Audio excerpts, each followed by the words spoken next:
कल दिल्ली में लोग ज़ोहर की नमाज जुमे की नमाज अदा कर रहे थे। इंद्रलोक में रोड पर लोग नमाज पढ़ रहे थे और ये कोई नई बात नहीं है। जुमे के एक दिन ऐसा होता है। तो एक बदतरीन वीडियो आप और हमने देखा, सारी दुनिया ने देखा कि हालत सजदा में एक मुसलमान है और एक पुलिस के अहदेदार जो पुलिस की वर्दी पहने हुए हैं वो आकर पीछे से लात मारकर एक मुसलमान जो नमाज पढ़ रहा है सजदे में उसको लात मारकर दूसरे मुसल्लियों को ढकेलते हैं। तो इससे साफ जाहिर हो रहा है कि किस तरह से मुसलमानों के ख़िलाफ़ एक नफ़रत पैदा कर दी गई है और किस तरीक़े से जो पुलिस का जो अहदेदार है उसके जहन में कितनी नफ़रत है मुसलमानों के ताल्लुक़ से। ये एक ऐसा वाक़या है जो सबको झंझोड़ के रख दिया और इससे ये बताता है कि मुसलमानों की डिग्निटी, मुसलमानों की इज़्ज़त कितनी है।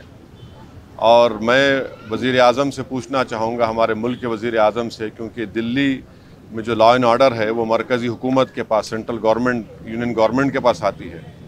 मैं पूछना चाहूँगा हमारे वज़ीर आज़म से, बीजेपी के लोगों से, कि बताओ वो जो मुसलमान जिसको आप हालत सजदा में नमाज में था, जिसको लात मारा गया है, जिसकी बेइज्जती की गई है, उसका ताल्लुक़ किस परिवार से है? किस परिवार से है वो? किसके ख़ानदान से? बताओ। आखिर ये इतनी बेइज्जती क्यों की जा रही है भारत के 17 करोड़ मुसलमानों से, जो इस वतन अज़ीज़ के आबादी का 14% से ज़्यादा हिस्सा है? तो ये तमाम फ़िरक़ा परस्ती और नफ़रत के मज़ाहिर सारी दुनिया और हम देख रहे हैं। तकलीफ़ होती है, मगर इंशाअल्लाह ताला ये नफ़रत का, ये जुल्म का इंशाअल्लाह ताला ज़रूर अल्लाह अपने फ़ज़ल से और करम से, मुझे यकीन है कि इंशाअल्लाह ये तमाम चीज़ों का ख़ात्मा होगा और ये तमाम चीज़ें रोकी जाएंगी। और दिल्ली में हम जानते हैं कि जब फ़सादात हुए थे तो कैसे एक मुसलमान को जब मॉब पीट रहा था वो अपनी जान की भीख मांग रहा था। इससे भी सबक हासिल नहीं किया वहाँ की पुलिस के अहदेदार। कैसे एक वीडियो निकला था कि 3 मुसलमान ज़ख्मी पड़े हुए हैं और उनसे कहा जा रहा था कि पढ़ो, ये पढ़ो, और उसमें एक बच्चा उसकी फौत हो गई। उसके बाद हम कल देखते हैं कि जुमे की नमाज में हमारे मुल्क में 90% से ज़्यादा लोग मजहबी लोग हैं और अपनी मजहबी इबादत के लिए, जुलूस के लिए वक्तन फ़ौक्तन रोड पे आ जाते हैं।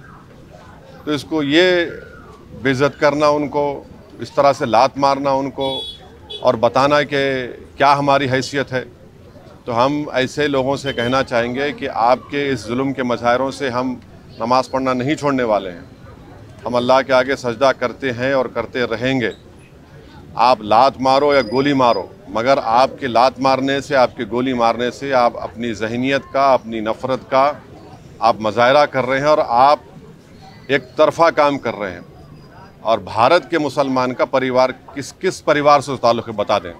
मैं ये तमाम मेरा सवाल है उन तमाम नाम निहाद सेकुलर पार्टियों से, हमारे मुल्क के वज़ीर आज़म से, ये बताइए जो सजदा कर रहा था जो मुसलमान है उसका किस परिवार से ताल्लुक़ है, बताइए हमको।